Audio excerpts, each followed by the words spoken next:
Vamos a ir a la enseñanza, amados hermanos, y vamos a dar continuidad a un tema que estuvimos desarrollando en el inicio de Yom Kippurim. Recuerde que el miércoles pasado tuvimos el inicio de Yom Kippurim, que fue una grande bendición. Es un tiempo muy especial, lo que es el ayuno de Yom Kippurim. Y el eterno Dios nos permitió tener ese tiempo tan especial, ese tiempo tan elevado en Él. Y en el inicio, el miércoles en la noche, que fue el inicio de Yom Kippurim, estuvimos desarrollando un tema acerca precisamente de nuestro compromiso en la carrera. ¿Cuál es ese compromiso? ¿Cuál es ese llamado? Y pues como estamos en modo festivo, porque desde que empezó Yom Teruah, luego pasando por Yom Kippurim y ahora vamos para Sukkot, pues estamos todos aquí en este hilo tan tremendo de la preparación de nuestras vidas, porque las fiestas son proféticas. Entonces estuvimos allí precisamente en el inicio de Yom Kippurim hablando acerca de la necesidad que hay en nosotros de correr la carrera que se nos ha puesto por delante, pero hacerla con un verdadero compromiso. Y terminamos hablando en segunda de Timoteo, que quiero que retomemos de allí, segunda de Timoteo 4, 7 y 8. Segunda de Timoteo 4, 7 y 8. Dice ahí la palabra de nuestro Dios en segunda de Timoteo, capítulo 4, versículos 7 y 8. Dice el apóstol Pablo, de manera excelente, lo veíamos, ¿no? En el inicio de Yom Kippurim. He luchado con agonía, es decir, he luchado ¿hasta qué? Hasta la muerte, he luchado hasta dar el último aliento. He completado la carrera, he guardado la fe. Por consiguiente, me está reservada la corona de justicia, la cual me dará el Adón, juez justo, en aquel día. Y no solamente a mí, sino también a todos los que aman su venida, su manifestación. Entonces estábamos entendiendo cómo el apóstol Pablo le hace un llamado de compromiso a Timoteo, a un joven pastor, y le dice a él que él también debe correr de manera excelente. ¿Cómo debe correr? ¿De manera qué? Excelente. ¿Cómo debe ser nuestra carrera? De manera excelente. Y dice que en esa correr, en esa lucha, de manera excelente, pues debe hacerlo luchando con agonía. Es decir, dando hasta el último respiro, hasta el último suspiro, hasta la última respiración. Nosotros debemos estar dispuestos a darlo todo, a dejar la sangre en la arena, en el nombre del Señor, hablando obviamente de manera espiritual. Y dice aquí de manera excelente he luchado con agonía, he completado la carrera. Porque solamente con ese compromiso de lucha, ese compromiso de perseverancia, de persistencia, es que nosotros vamos a poder completar ¿qué? La carrera. Entendíamos que entonces la carrera que está puesta por delante, pues a nosotros se nos coloca esa carrera y la única manera de poderla cumplir es con un compromiso total. Un compromiso grandísimo, total. Y dice él allí, he guardado la fe. Y de esa manera, pues, se puede guardar la fe. Se puede permanecer en la fe, porque tiene que ver con un compromiso propio de nosotros, nuestro. Un compromiso total en el nombre de Yeshua. Y dice el versículo 8, por consiguiente, me está reservada la corona de justicia, la cual me dará el Adón. Entonces entendíamos que la corona de justicia será dada a todos los que completen la carrera. Y para eso, hay que luchar excelentemente hasta lo último. Y es la corona de justicia. Y la justicia siempre entendemos que la justicia es la palabra de Dios, que la justicia es la Torá. Y precisamente esa es la corona que le va a ser dado a cada uno de nosotros que completen la carrera, que terminen la carrera. Y de esa manera es que se preserva la fe, de esa manera es que se guarda la fe, completando la carrera, pero viviendo conforme a la justicia de Dios, conforme a su palabra, conforme a su Torá. Porque al final esa es la corona que vamos a recibir. ¿Cuál es la corona que vamos a recibir? La de justicia. Es decir, una corona que dice, este fue un justo. ¿Y por qué fue un justo? Porque vivió conforme a la justicia de Dios, conforme a la justicia de Elohim, conforme a su palabra, conforme a su Torá. No le quitó ni le añadió. Estuvo dispuesto a hacer lo que la Torá decía, la justicia de Dios decía. No dio su propia opinión.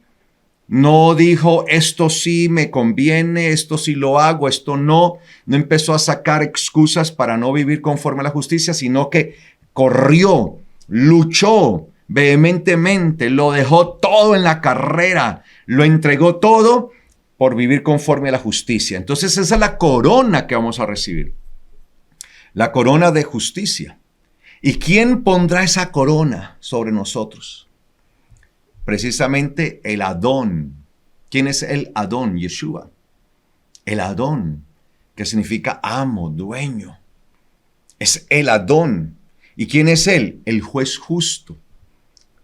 Así como en toda competición, en toda carrera, hay jueces, pues también él estará allí. Y como juez premiará, pero también como juez condenará. Nosotros esperamos ser premiados con la corona ¿de qué? De justicia. ¿Cuál es la corona que usted y yo aspiramos tener? Corona de justicia. La corona de justicia. Es como la medalla de oro. La medalla de oro. Nos van a dar la medalla de oro de justicia. En aquel día. ¿Cuándo? Aquel día. El día que está reservado, el día que está señalado. Aquel glorioso día en que sabemos que está dispuesto para que Él venga. Él vendrá. Nuestro Mesías vendrá. Y ese va a ser un día glorioso para todos nosotros. Y dice, y no solo a mí. No solo me será dada a mí, dice Pablo, sino también a todos los que aman su venida, su manifestación. Estamos amando la venida del Señor, la estamos anhelando. Hay un anhelo total, un deseo por la venida del Señor, porque Él se manifieste. Quisiéramos que Él venga ya, ahora. ¿O qué cosas hay en nosotros que de pronto nos dice, no, mejor que se demore un poquito, no, que me dé 5 minutos? A veces nos pasa, yo no sé si a usted le ha pasado, que colocamos el despertador para levantarnos a tal hora, ¿no? Sí.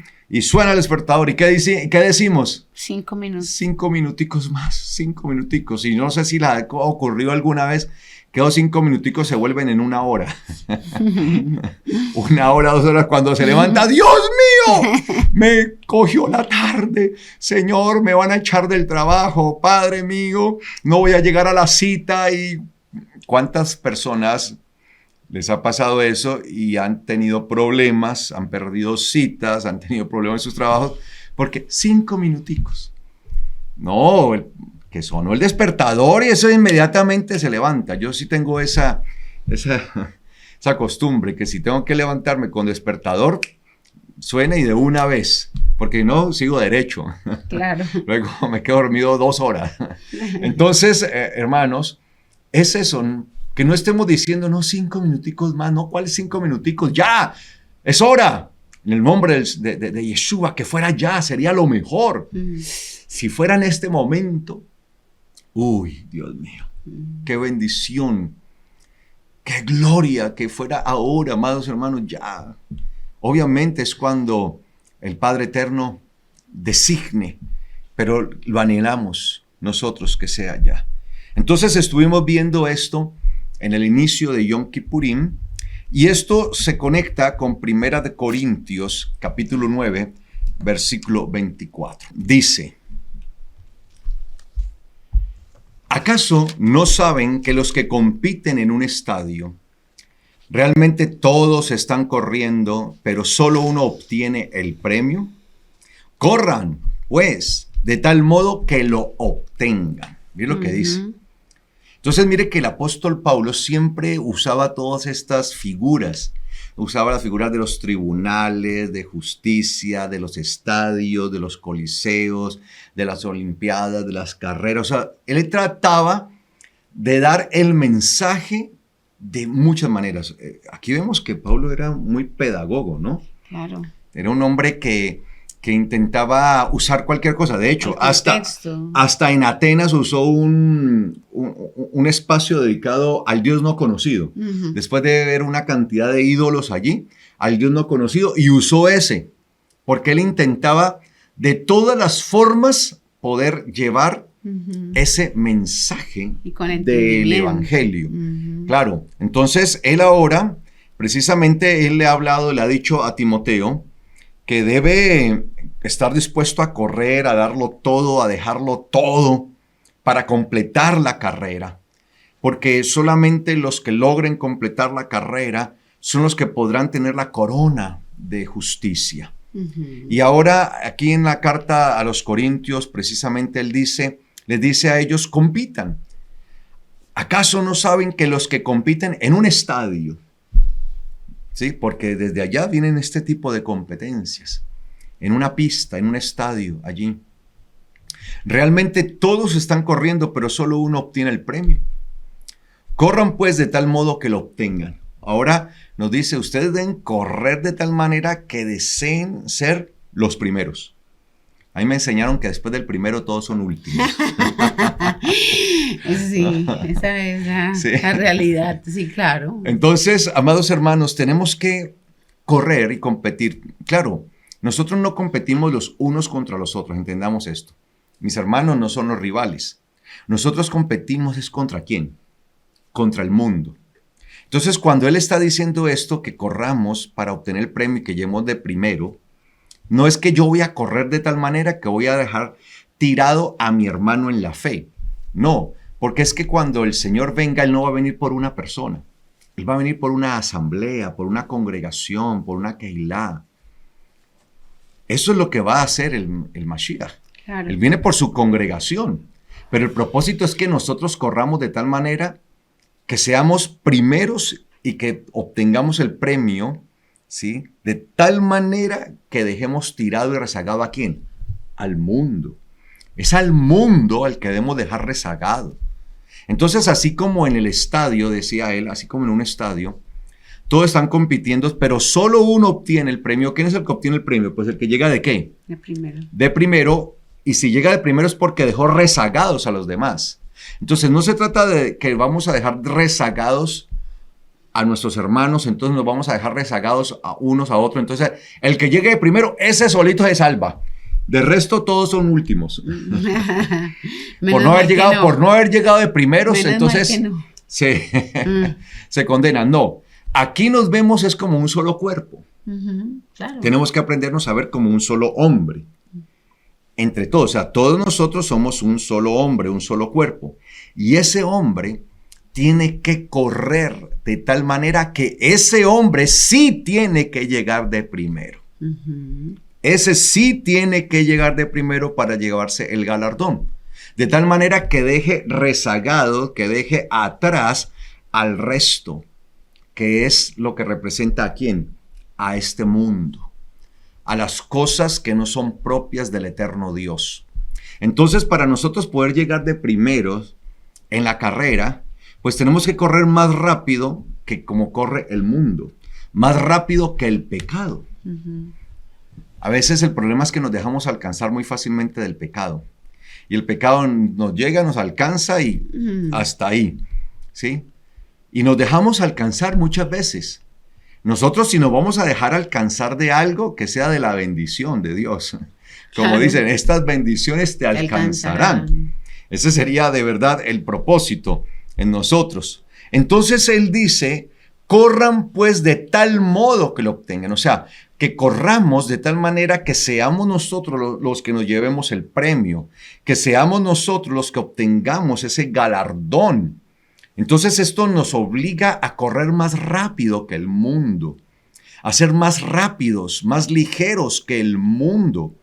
Y para esto se requiere disciplina, se requiere compromiso, porque el mundo es avasallador, amados hermanos. El mundo es como un tsunami, es un tsunami que viene, pero a toda velocidad, que nos quiere alcanzar y quiere ahogarnos. Entonces, para poder nosotros entender todo esto de la condición del creyente, pues se nos pone en modo de un atleta en un estadio que se ha preparado para obtener el premio. Y así como colocábamos el ejemplo en el inicio de Yom Kippurín, que usaba el ejemplo de un famoso corredor que batió cantidad de récords y siempre fue una figura muy sobresaliente mientras estuvo vigente allí hasta hace poco, Usain Bolt. ¿Cómo ese hombre se preparaba? Él se preparaba precisamente para ganar el premio, para hacerlo de esa manera. Y mire lo que dice aquí el versículo 25. Además, mire lo que dice. Además, los competidores luchan con agonía. Vuelve y usa la misma palabra que usó en 2 de Timoteo capítulo 4 versículo 7 cuando él dijo, de manera excelente, he luchado con agonía. Parece que a Pablo le gustaba muchísimo esa palabra. Vuelve y la usa aquí en 1 de Corintios 9:25. Además, los competidores luchan con agonía, teniendo gran disciplina en todo. Me fascina. Me fascina ese texto. Además, los competidores luchan con agonía, teniendo gran disciplina en todo. ¿Ustedes creen, amados hermanos, que los deportistas de élite, que siempre se llevan la gloria, que son los que logran las medallas de oro, el reconocimiento del mundo por su forma de competir, estas personas no tienen gran disciplina? Son personas muy, muy disciplinadas. De hecho, lo decíamos en el inicio de Yom Kippurín, que hay deportistas que pueden tener el talento y aún las cualidades, pero no llegan a sobresalir de esta manera por su falta de disciplina. Y es que la disciplina a nosotros nos exige, la disciplina es una forma de nosotros exigirnos más allá, de ir más allá de lo que las mismas personas están dispuestas a hacer, del común de la gente. Estas personas de verdad no son comunes, no son promedio, están por fuera del común de las personas. Y por eso es que logran semejantes hazañas en los deportes. ¿Pero por qué? Porque se han salido del montón, se han salido del esquema, han entendido que son superiores. Sí, muchos de estos deportistas entienden que para ellos poder lograr todo lo que quieren lograr, tienen que tener una mentalidad superior. Asimismo, el creyente. Nosotros debemos tener en cuenta que tenemos una mentalidad superior, debemos tener una mentalidad superior. Y no la mentalidad de un deportista, no, es incluso más allá, porque debemos tener la mentalidad del Mashiach. Como dijo el apóstol Pablo, tenemos la mente del Mesías. Tenemos la mente del Mesías, del Mashiach. Es la mente de Yeshua, imagínense. Y Pablo, cuando él dice que él luchaba de manera excelente, con agonía y había completado la carrera, lo hizo porque siempre en él estuvo la mentalidad ganadora, la mentalidad victoriosa, que es la del Mashiach, que es una mentalidad que se superpone sobre este mundo, sobre los deseos de este mundo, sobre el pecado, sobre la maldad de este mundo, porque este mundo nos quiere a nosotros volver personas comunes y corrientes que precisamente el mundo pueda manejar de manera fácil, A los del montón los puede manejar de manera fácil, pero a los que logramos salir de ese montón y tener una mentalidad superior como la del Mashiach, el mundo ya no nos va a poder gobernar, el mundo no nos va a poder mover con sus hilos como títeres, el mundo no va a tener potestad sobre nosotros, el mundo no va a tener autoridad porque nuestra autoridad está en el Mashiach y viene de él y por tanto nos movemos por él y para él conforme a su palabra. Esa es la mentalidad ganadora, esa es la mentalidad superior, porque es una mentalidad que viene del cielo para avanzar de acuerdo a la voluntad del Padre Celestial, para hacer de acuerdo a lo que está en su palabra. Entonces de esa manera nos empezamos a mover mucho más rápido que el mundo, empezamos a tomarle ventaja al mundo y así podemos llegar a ganarle al mundo. Pero tenemos que interiorizar esto. Y por eso dice, además los competidores, dice el versículo 25, luchan con agonía.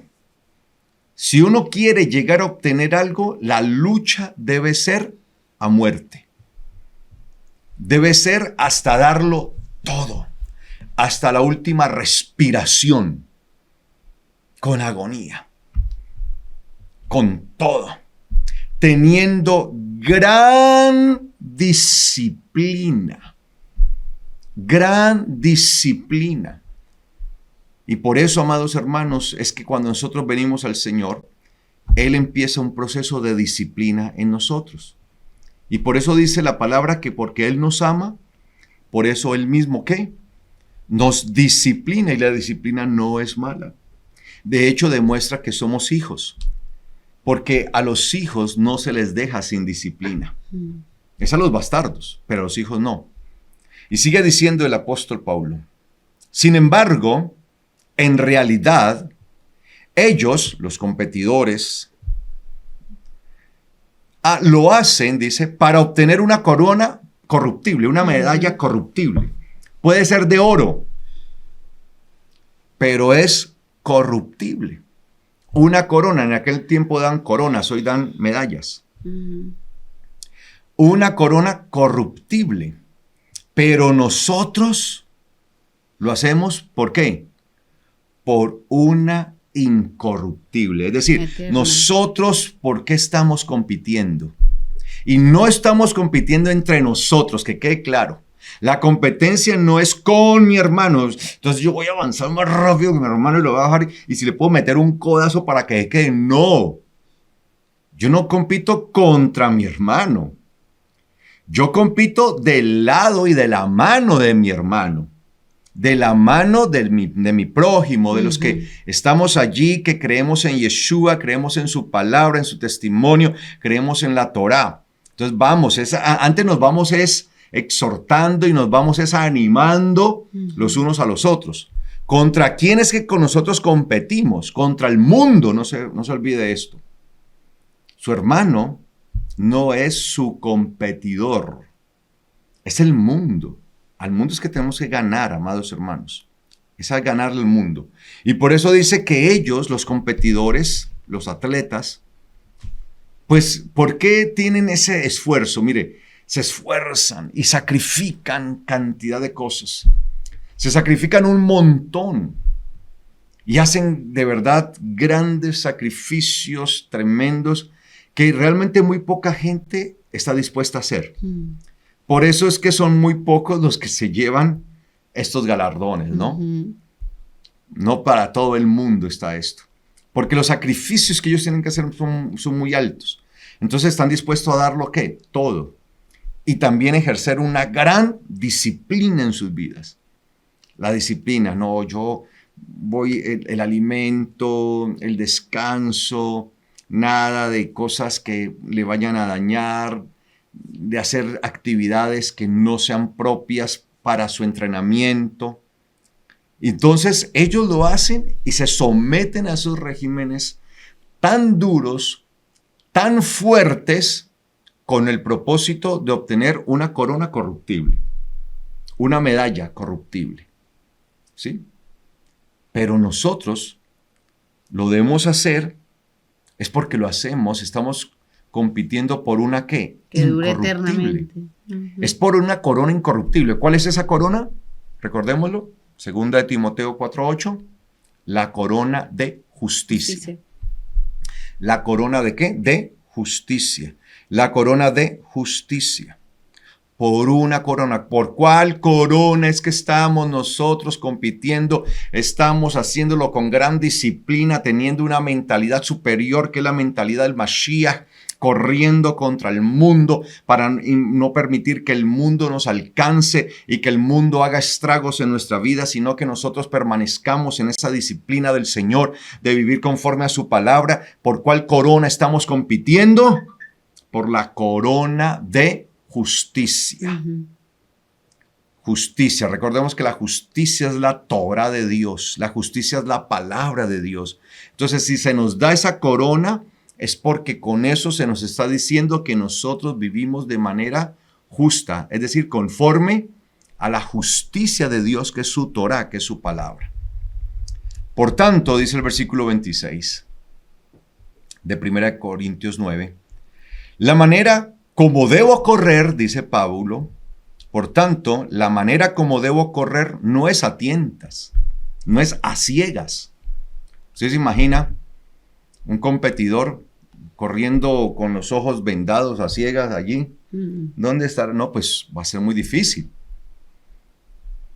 Va a ser muy difícil. De hecho, en las competencias para los paralímpicos, cuando hay competencias de atletismo para personas que son ciegas, pero tienen a un tutor, tienen a un acompañante que siempre va con ellos allí, que les va guiando por dónde debe ir la línea, porque si no tienen a esa persona allí, pues se pueden desviar rápidamente de la línea y pueden golpearse contra algo, se terminan estrellando, y que corren a altas velocidades. Es muy lindo incluso ver estas competencias de personas ciegas en el atletismo, y es muy hermoso ver cómo estas personas ciegas y confiando en su tutor, ¿no? El que está allí. Ahora ese tutor también tiene que entrenar juntamente con ellos porque tiene que llevar el mismo ritmo de velocidad del competidor allí. Pero pues imagínese uno corriendo con los ojos vendados, a ciegas, a tientas, uno ahí corriendo, tratando de no estrellarse. Esa no es la forma de correr. Entonces, debemos quitar toda venda de nuestros ojos. Todo lo que no nos permita a nosotros ver la verdad de la palabra. Todo lo que se esté interponiendo entre nosotros y la Torá y la palabra del eterno Dios. Por eso hay muchas personas que no viven conforme a la palabra, conforme a la Torá, porque tienen vendas. Es algo que les está tapando la visión para que vean claramente lo que dice la palabra y lo vivan. Y por eso mucha gente, es extraño, pero aunque está escrito y lo ven escrito y está en la palabra, dicen, no, eso no es para mí, porque tienen una venda. Entonces son personas que están intentando también correr, hacer la carrera, pero están vendadas, están a ciegas, están a tientas, y difícilmente podrá uno correr y terminar una carrera así. Es muy difícil. Sin que se desvíe, sin que se estrelle. Una persona, haga la prueba usted, vaya a una pista de atletismo, colóquese una venda y empiece a correr rápido, a toda, a ver a dónde termina. Y verá que se va desviando, la pista está bien marcadita, y se va desviando y termina estrellándose, quién sabe contra qué, porque se desvían y se terminan obviamente golpeando, estrellando. Entonces él dice, por tanto, la manera como debo correr no es a tientas. Es decir, que para poder empezar a correr, lo primero que hay que hacer es quitar las vendas. Y si nosotros no quitamos esas vendas de nuestra vida que nos impiden entender que la Torá es verdadera, que lo que dice la Torá, que es la palabra de Dios, es así. Mientras nosotros estemos diciendo, no, yo ya no vivo no debo vivir conforme a la Torá porque la Torá ya fue abolida, eso la Torá no tiene que ver conmigo, eso es de los judíos, eso es la ley, y la ley por aquí, la ley por allá, nada que ver con eso, pues significará que la persona está corriendo a tientas, a ciegas, porque no quiere ver realmente. Y como dice el adagio popular, no hay peor ciego que aquel que no quiere ver. Entonces, Dice, por tanto, la manera como debo correr no es a tientas, no es a ciegas. La manera como debo dirigir mis puños no es con golpes al aire. Porque pues había diferentes disciplinas desde ese entonces hasta el día de hoy.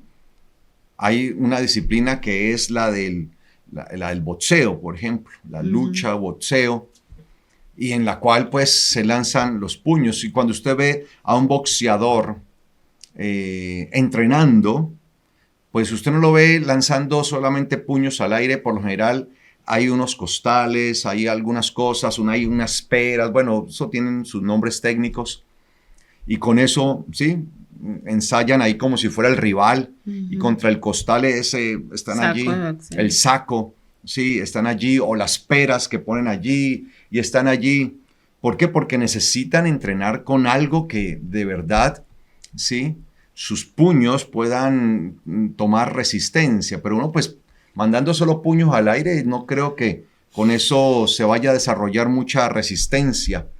Y por eso él dice, la manera como debo dirigir mis puños no es con golpes al aire, que así hay muchos, que al no vivir conforme a la Torá, que al no vivir conforme a la justicia, lo único que están haciendo es lanzar golpes al aire. Eso es lo único que en realidad están haciendo, golpes al aire, golpes al aire. Entonces eso no sirve en absoluto, amados hermanos. Versículo 27. Antes bien, dice él, debo poner bajo exigencia mi cuerpo y mantenerlo dominado. ¡Wow! Me gusta. ¿Sí? Algunas versiones no me gusta cómo traducen. Dice como que debo golpear mi cuerpo, como maltratarlo.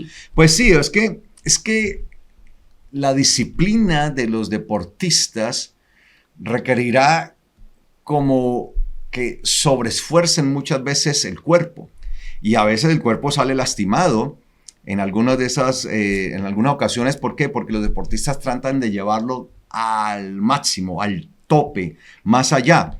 Entonces hay deportistas que por tratar de exigirse más allá, pues terminan lastimándose. Entonces su cuerpo sale lastimado. Entonces por eso algunas Biblias dice lastimando el cuerpo, ¿no? Porque pues como se trata de algo físico, hay músculos que se pueden romper, que se pueden atrofiar, todo esto, pues dependiendo de la disciplina que se esté llevando a cabo, los pies, bueno, terminan encalambrados, bueno, todo esto, la gente de alto rendimiento, de hecho, una vez veía yo una imagen de unos ciclistas, de estos ciclistas de élite, ¿no? Que corren tours, ¿no? Como el Tour de Francia, como la Vuelta a España y del Giro de Italia, todo esto, terminaban después de cada competencia, Dios mío, se quitaban los botines, los ciclistas,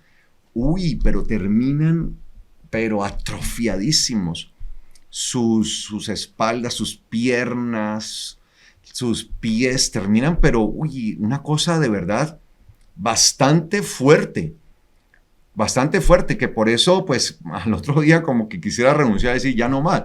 Y lo más tremendo es que al siguiente día otra nueva etapa y terminan de verdad bastante maltrechos porque tienen que darlo todo. Entonces, claro, el deporte de élite es un deporte de exigencia. Entonces, por eso en algunas versiones ponen como que tengo que maltratar mi cuerpo. No sé cómo dice esta versión allí. Esta dice, trato mi cuerpo con dureza y lo someto a esclavitud. Ya, trato mi cuerpo con dureza y lo someto a esclavitud. Sí, claro, porque es que para una persona poder llegar a esos niveles, pues tiene que su cuerpo le tiene que exigir muchísimo, mucho más, o sea, la tiene que llevar al límite, al extremo, porque si no, no van a lograr ser campeones, llegar a donde llegan. Sí, y eso lo saben muy bien los deportistas de élite. Y lo esclavo, ¿cómo lo trata como un esclavo? ¿Cómo dice? Y lo someto a esclavitud. A esclavitud, claro, porque lo somete a eso, ¿no? A dele, vamos, y ya no más. ¿Sí? No más. Por ejemplo, le preguntaron una vez a Muhammad Ali, ese gran boxeador, ¿no? Pero hace años. Hace muchísimos años y todo Hace esto, años. sí, pues desde muchos años, pero pues creo que Muy conocido. muchos lo conocen y todo eso, ¿sí? De hecho, si no estoy mal, eso se lo preguntó un hombre que también fue fisiculturista y ha sido pues actor y todo eso, Arnold Schwarzenegger. Creo que fue el que le preguntó a Muhammad Ali que cuando él empezaba a contar las repeticiones que hacía de ejercicios. Y Muhammad Ali le dijo, empiezo a contarlas desde el momento del fallo. Porque cuando se habla del fallo es llevar el músculo hasta que ya... Hay un momento que uno, cuando uno está haciendo de pronto algunas pesas, de pronto usted está levantando la pesa, y al principio usted la levanta 1, 2, 3, pero ya lleva 20, 30, 40, 50, y entonces llega un momento que...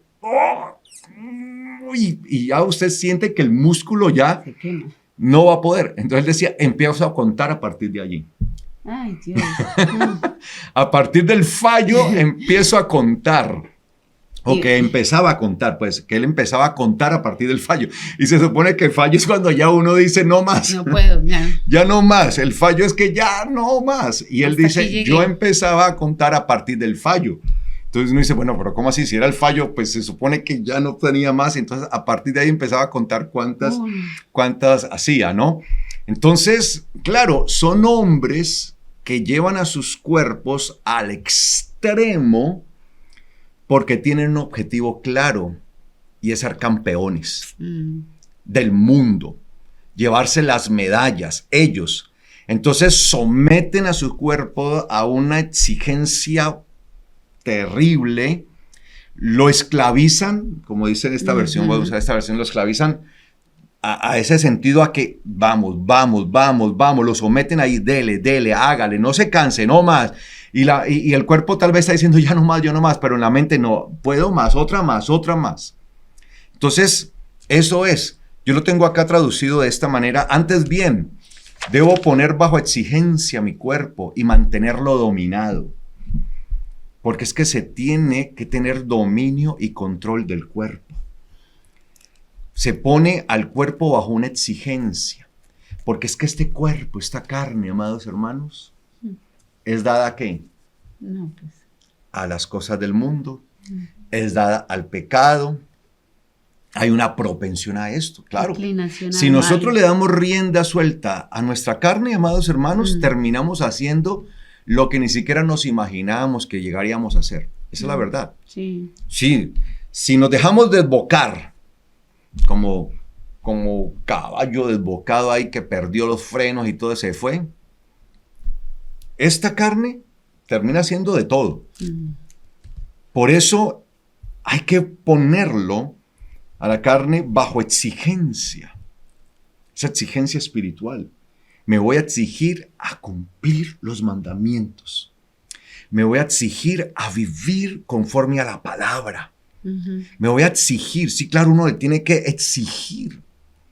Porque la naturaleza humana es dada hacia el pecado, a las cosas que no agradan a Dios. Esa es la naturaleza. Entonces estábamos combatiendo con una naturaleza.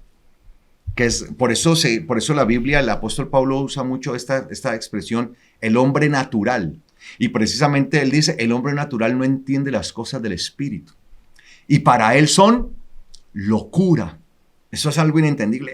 Pero ¿cómo así que yo voy a me voy a exigir vivir conforme a esto? No, yo voy a dejar de vivir pues el placer tan delicioso de las cosas de este mundo, de la fornicación, del adulterio, de la mentira, del robo, del hechizo, de la idolatría, de la maldición, tantas cosas que hay, del chisme, tantas cosas. Voy a someter a mi cuerpo para no deleitarme en todo esto. Entonces, para el hombre natural, las cosas del espíritu se vuelven una locura. Y para nosotros, vea usted a un deportista de élite entrenando. Vea a los deportistas de élite entrenando. Uno dice, no, eso es una locura. No. Uy, no, eso es una locura. No, yo no lo aguantaría eso. Entonces, para el natural, de mente natural, que está dominado por las cosas de la carne, las cosas del espíritu se vuelven una locura. ¿Por qué? Porque nosotros nos exigimos. Entonces empezamos a vivir en exigencia de la palabra. Si la palabra lo dice, así es. Voy a vivir en la santidad de Dios. Y empiezo a exigirle a este cuerpo que tiene la tendencia hacia el pecado, lo llevo a una exigencia de santidad. Exigencia de vivir para la gloria de Dios, para glorificar al Eterno.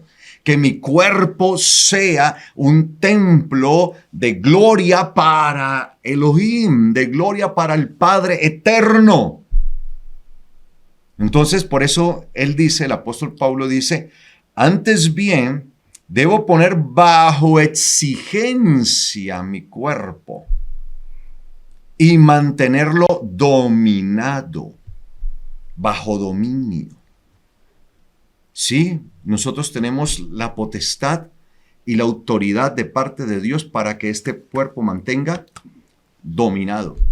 Nosotros tenemos el freno del Espíritu del Señor, que es el que nos impide que nos desboquemos, que salgamos disparados. Como decía mi abuela, desde niño le escuchaba yo a ella como vacas topas.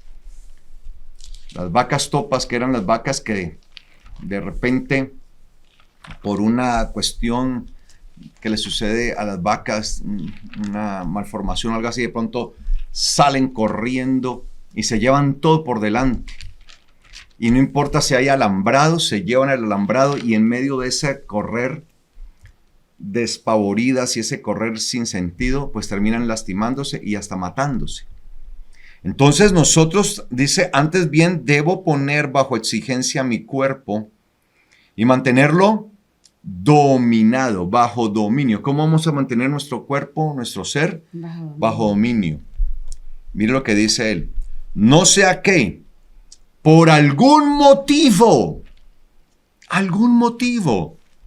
después de haber predicado a otros, yo mismo quede descalificado de la competencia. Después de haber predicado a otros, por algún motivo. Entonces, nosotros debemos protegernos de cualquier motivo, porque el enemigo es astuto. El enemigo usa todas las cosas del mundo para distraernos y para que podamos quedar descalificados rápidamente de la competencia. Entonces, el enemigo es muy, muy astuto y buscará cualquier cosa, cualquier motivo, y hay gente que por cualquier motivo termina siendo descalificada. Por eso nosotros tenemos que verificar y revisar nuestra vida antes de actuar, antes de decir algo.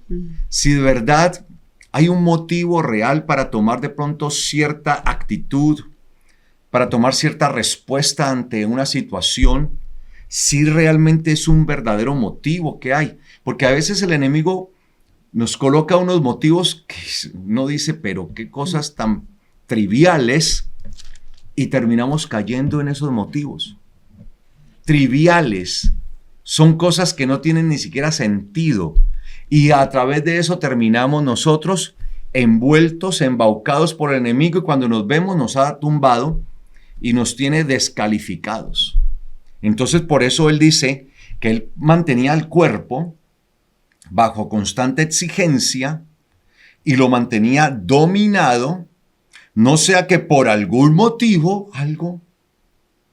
de hecho un motivo incluso menos pensado, porque a veces son los motivos hasta menos pensados, después de haber predicado a otros, yo mismo quedé descalificado. O sea que Pablo era consciente que mientras hacía la carrera, alguna cosa lo podía distraer, podía haber un factor de distracción y por eso podía quedar descalificado. Mucho cuidado.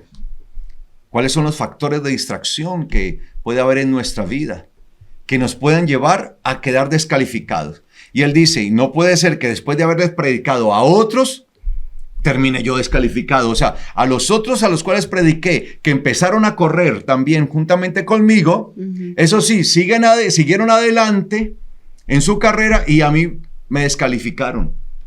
Uy, pues qué tristeza. Y así hay por montones. Personas que empezaron corriendo bien y le abrieron puertas al enemigo, le dieron lugar al diablo, se dejaron seducir, se dejaron llenar su mente de las cosas de este mundo, se dejaron engañar y terminaron descalificados de la carrera. Y hasta el día de hoy siguen descalificados. ¡Qué tristeza! Que empezaron a correr bien. Con que dice, bueno, ¿y si ustedes estaban corriendo bien, quién los engañó? Si estaban haciendo bien la carrera, ¿qué pasó? ¿Qué pasó? Si estaban haciendo bien la carrera. Venían corriendo bien, venían corriendo de manera excelente, lo estaban haciendo de la manera correcta. Y entonces ahora, ¿quién los embrujó? El apóstol Pablo también usa eso y dice, ustedes venían corriendo bien, venían haciendo una carrera excelente. Y ahora entonces, ¿quién los embrujó a ustedes? ¿Quién les hizo semejante distracción tan tremenda que pareciera que terminaron embrujados y terminaron fue al otro lado? ¿Qué pasó si venían corriendo bien? Y lamentablemente, muchas personas hoy están así. Empezaron su carrera así, pero lamentablemente terminaron fallando. No pudieron continuar, por tanto no la podrán completar.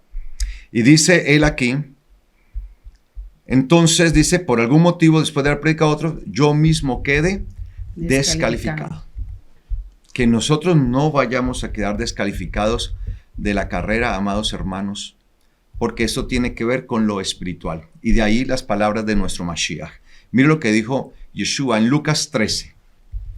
Lucas capítulo 13. Aquí podemos entender entonces estas palabras de nuestro Mashiach, de nuestro Señor, de nuestro Salvador.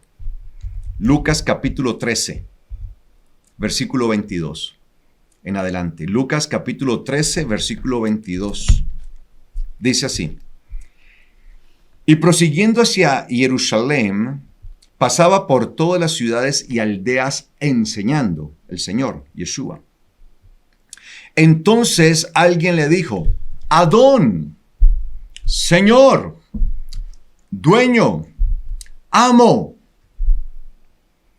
¿son pocos los que serán librados? Observe la pregunta. ¿Son pocos los que serán librados? Algunas Biblias dicen salvados. Está bien. ¿Son pocos los que se salvarán, los que serán salvados?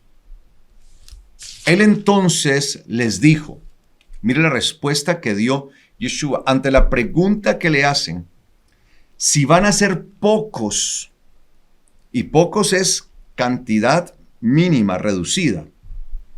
Es que aquí en Colombia a veces no hablamos muy bien y la gente tiende a usar la palabra poco también para decir mucho, pero eso es algo que está mal dicho, es una incorrección, porque poco tiene un solo significado, ¿no? En cuanto a cantidad, es mínima.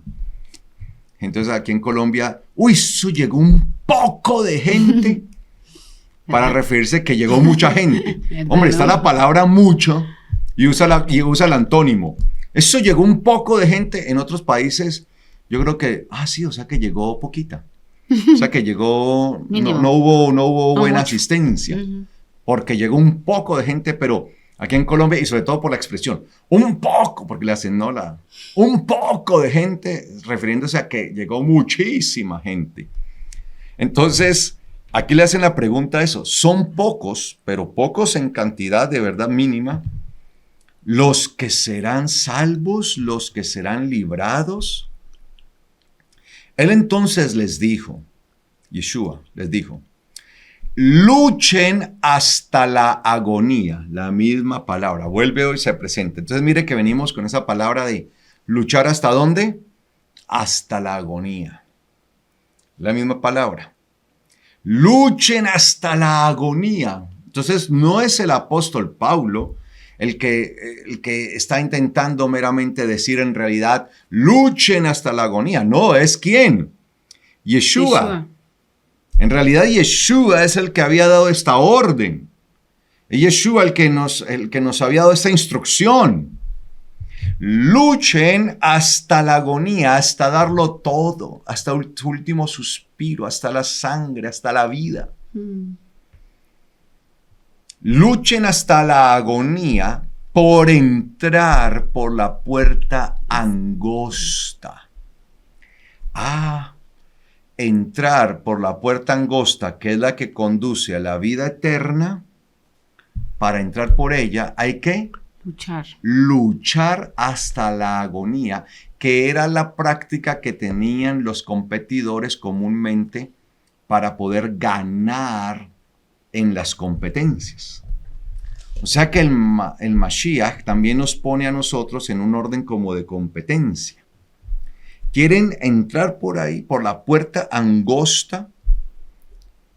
Porque la puerta ancha, dice, el mismo Mashiach dijo que la puerta amplia, la ancha, esa es la que lleva a la perdición. Y muchos son los que entran por ella porque es fácil entrar por ella.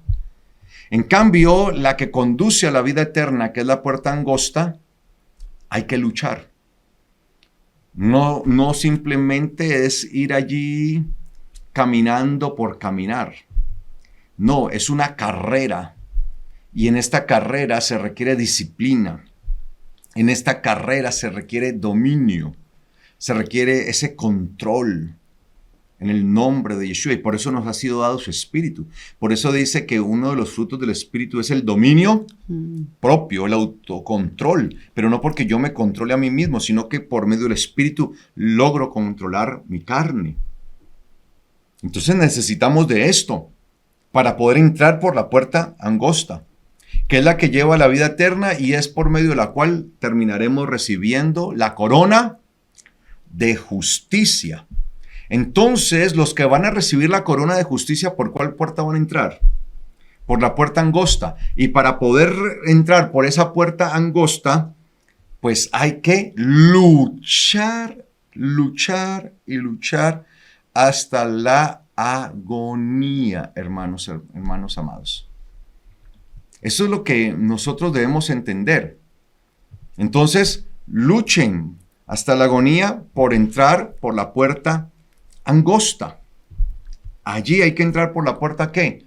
Angosta. Entonces, en las ciudades estaban los portones y estaban las puertas pequeñas. Entonces, en las ciudades comúnmente eran amuralladas. ¿Por qué en la antigüedad las ciudades eran amuralladas?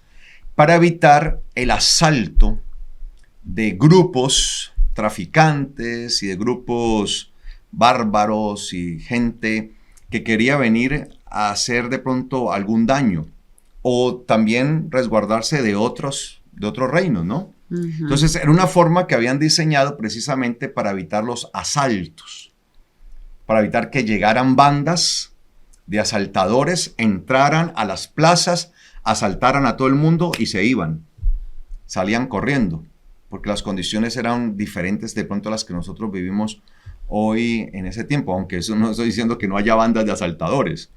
Ustedes ven que llega una banda de asaltadores, entra a un establecimiento, roban a todos y se van. Entonces, esto era para evitar eso. Entonces, había unos que eran los portones. Los portones.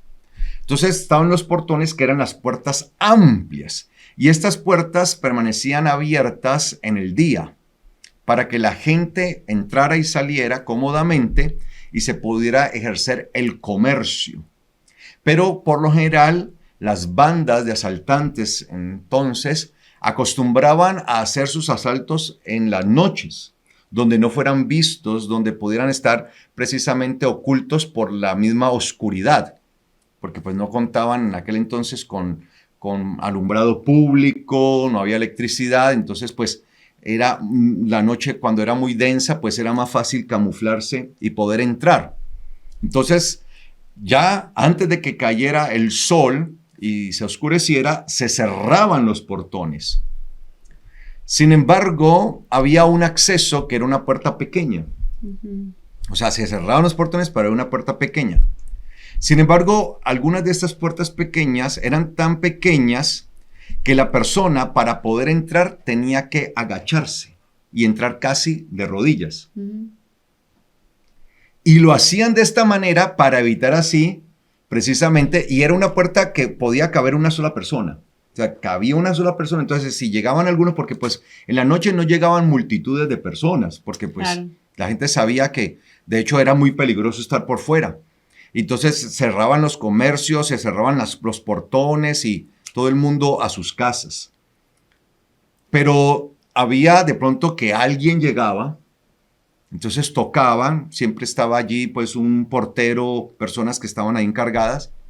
Y para evitar que abrir el portón grande, que de pronto era una trampa, claro, para evitar abrir el portón grande y que por una persona entrar, al abrir el portón grande, si lo tenían abierto, pues ya llegaban y desabrían todo y entraban las bandas. Entonces lo que hacían era que abrían esta puerta pequeña, no abrían el portón grande. No, es que yo voy a entrar, voy hacia mi casa. Ah, bueno, ¿quién eres? Y de pronto se identificaban y tal vez lo conocían. Ah, bueno, entonces abrían un portón que era pequeño, una puerta pequeña.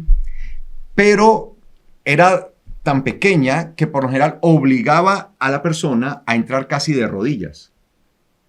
Casi de rodillas.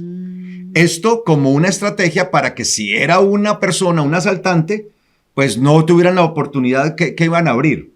No podían. Entonces, si lo tiraban adentro, pues los demás también tendrían que entrar uno por uno, casi agachándose, casi arrodillándose. Entonces, obligaba a la persona casi a entrar casi de rodillas, porque era bajita, era angosta y pequeña, bajita.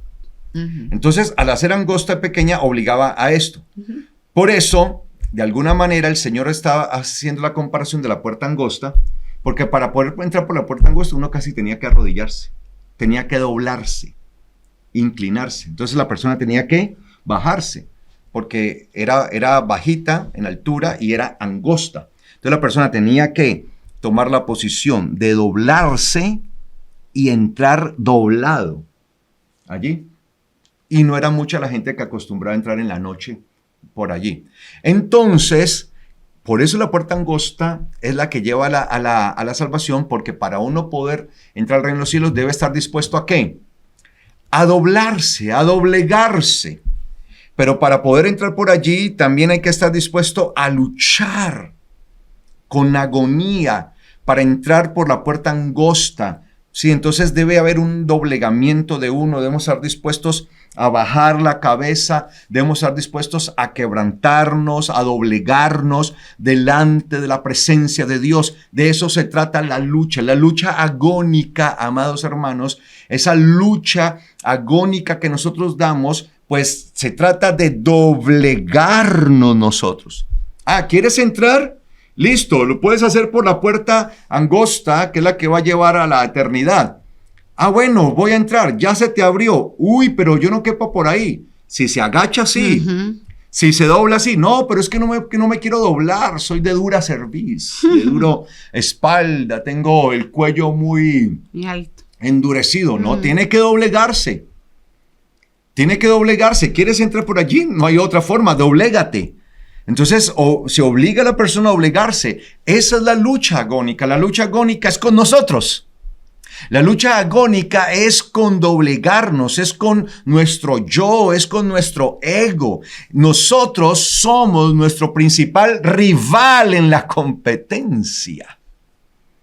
Y es a nosotros, a nuestro ego, a nuestro yo, al que tenemos que vencer en primera instancia. Yo les dije que el mundo, sí, el mundo, pero primera instancia nosotros, porque si logramos vencernos a nosotros mismos, podemos vencer al mundo. El primer rival, eso lo dice todo deportista de élite, el primer rival a vencer, lo dicen ellos, es a uno mismo. Porque es uno mismo el que, ay, no, me toca tantas horas de entrenamiento, no, tengo que hacer esto. Y entonces el primer rival que debe vencerse. Cuando se vence ese primer rival, entonces se puede vencer a los demás rivales, a los demás competidores. Pero si uno no logra vencerse a uno mismo, entendiendo que hay que ejercitar tanto tiempo, tantas horas y dedicar esto y la disciplina, que eso cuesta mucho. Entonces, precisamente uno es el primer rival, es el primer competidor que debe que uno debe competir uno mismo, porque, bueno, hay que estar a primera hora en la cancha, en la pista, entrenando. Ay, pero yo quiero dormir un poquito más. No, a primera hora, 5 de la mañana. Ay, no, pero yo quiero dormir. 5 de la mañana. Hágale, vaya de las vueltas, empiece. Rápido. Ay, pero no, ya llevo 10 vueltas al estadio. Hágale que todavía le falta. Va más. Entonces el primer rival que se debe vencer es uno mismo. Y cuando uno vence ese rival, entonces tiene la capacidad ya para poder vencer a los demás rivales, al mundo. No sé si me hago entender. Entonces, sí, claro, vencemos al mundo, competimos contra el mundo, pero tenemos que aprender a doblegarnos nosotros, a que nuestro cuerpo sea dominado. Entonces, ¿quiere entrar por la puerta angosta? ¿Quiere entrar a la vida eterna? Tiene que entrar por la puerta angosta.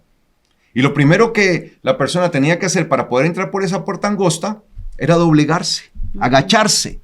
Tenía que acurrucarse, tenía que agacharse y poder entrar. Y en una posición incómoda, muchas veces entraba. Ah, ok, ya entró. Si traía un morral o traía una cantidad de cosas, pues las tenía que descargar, poder entrar y luego sí, alarlas, traerlas y todo eso. Eso también nos invita a despojarnos de una cantidad de cosas que a veces traemos. Entonces era complejo entrar por la puerta angosta y era la única manera porque no le iban a abrir el portón. Después de que fuera la noche no le iban a abrir el portón. Entonces el Señor dice, son pocos. Por eso dice que pocos son los que lo hallan. Porque es que era la puerta que se abría en las noches, en la oscuridad. Entonces luchen hasta la agonía por entrar por la puerta angosta. Porque les digo que muchos buscarán entrar, pero no tendrán la fuerza, no tendrán la capacidad, no tendrán la suficiencia, no van a poder, no tendrán la fuerza de doblegarse, no tendrán la capacidad de asumir su postura para poder entrar por ella. Entonces, sí tenemos la fuerza. Si tenemos el temple, si tenemos la capacidad, nos llenamos del Espíritu del Señor, tenemos el poder del Señor, tenemos el poder de su fuerza, tenemos el gozo del Señor que es nuestra fortaleza, nos fortalecemos en el Señor, nos fortalecemos en su poder y en su palabra, estamos en Él. Entonces de esa manera logramos tener la fuerza para doblegarnos y entrar. Y el Señor dice que se debe luchar con agonía para poder hacer esto, para poder entrar por la puerta angosta. Versículo 25. Tan pronto el dueño de la casa se levante a cerrar la puerta, el señor de la casa, el señor del lugar, ¿sí? ¿Qué es lo que quiere decir allí? El dueño del lugar o el que está ejerciendo el dominio del lugar. Tan pronto se levante el dueño para cerrar la puerta, aunque comiencen a golpear por fuera la puerta diciendo, Adón, Señor, dueño, amo, ábrenos. Él responderá diciendo, no sé de dónde son ustedes. ¿De dónde son? No sé. La pregunta es, ¿de dónde somos nosotros? ¿Sí somos ciudadanos del reino? Si nos vemos como verdaderos ciudadanos del reino, a conciencia, el Señor precisamente va a decir eso. Yo no sé ustedes de dónde son, a ustedes no los conozco, ni piensen que les voy a abrir la puerta. Yo no tengo ni idea de dónde, quiénes son ustedes, de dónde vienen, de dónde son, ni idea. No les voy a abrir la puerta. Claro, a un extraño, ¿usted le abriría la puerta a un extraño en medio de la noche? Por más que el extraño le, vea, por favor, ábrame, no, ábrame. le llega una persona ahí a su puerta y usted le abriría en medio de la noche, una persona que no conoce. ¿Y usted quién es? ¿Y de dónde viene? ¿Quién es? Y usted dice, no, pero usted no lo conozco. No tengo ni idea. Entonces comenzarán a decir, en tu presencia hemos comido y bebido, y en nuestras plazas nos enseñaste. Sí, nosotros hemos estado allí. Pero él les dirá, no sé de dónde son ustedes, no sé de dónde vienen, no sé quiénes son. Yo no sé, no conozco nada de ustedes. Apártense de mí, todos ustedes, obradores de injusticia. Obradores de injusticia. Recuerde que la justicia de Dios es la Torá. No cumplen la Torá. Injusticia es lo contrario a la Torá. Injusticia. La justicia es la Torá, la injusticia es lo que no es Torá. Obradores de injusticia. Allí, en ese momento, será el llanto y el rechinar de dientes. Cuando vean a Abraham, a Isaac y a Jacob y a todos los profetas en el reino de Elohim, mientras que ustedes son expulsados. ¡Wow! Y vendrán del oriente, del occidente, del norte y del sur, y se sentarán en el reino de Elohim. Porque había una costumbre en la antigüedad, que los atletas que ganaban las justas y se llevaban las coronas, luego eran invitados a un banquete por el mismo emperador. Un banquete que él ofrecía en honor a los más valientes, en honor a los mejores competidores, a los que se llevaron todos los elogios. Y usted ve que hasta el día de hoy sigue siendo así, que cuando los competidores ganan y traen medallas, oro y todo esto, se acostumbra que en sus países y en sus ciudades se les recibe muy bien, y los presidentes de sus países los invitan a sus palacios, a sus lugares presidenciales para tener un banquete, una comida con ellos. O sea que Abraham, Isaac y Jacob fueron también competidores. Claro. También corrieron de manera que excelente, también lucharon hasta la agonía y ellos terminaron la carrera y van a estar allí. Y no solamente ellos, sino los profetas. Todos los profetas. Estarán ahí en el reino de Elohim, porque al fin y al cabo todas estas justas y todos esos deportes se hacían por lo general en aquel entonces en honor a ¿quién? Al emperador, que eran los romanos. Ustedes siempre veían precisamente al emperador en los coliseos llenos, atiborrados, y el emperador allí, y todo el mundo empezaba a aclamar al emperador y a los deportistas, y al emperador y a los deportistas. Y a ellos se les invitaba a un banquete, a una comida en honor. Y vendrán del oriente, del occidente, del norte, del sur, de todas partes del mundo. Y se sentarán en el reino de Elohim. Ahí estamos nosotros, para sentarnos en el reino de Elohim. La pregunta es, ¿si tenemos nosotros ese lugar allí ya reservado? ¿Si tenemos nuestra corona ya reservada, la de justicia? Por eso el apóstol Pablo dijo, ya la corona de justicia me está reservada. Ya tengo un asiento allí en medio del banquete del reino. Y esto no es para judíos únicamente, es para todos, oriente, occidente, norte, sur, se sentarán en el reino de Elohim. Y he aquí, los últimos quedarán de primeros. Amén. Y los primeros quedarán de últimos. Amén. Tremendo esto. Los últimos quedarán de primeros y los primeros quedarán de últimos. ¿Pero a qué se refiere esto de los últimos quedarán de primeros, los primeros de últimos? ¿Cómo así? O sea, los primeros de últimos, los últimos de primero. ¿A qué se refiere?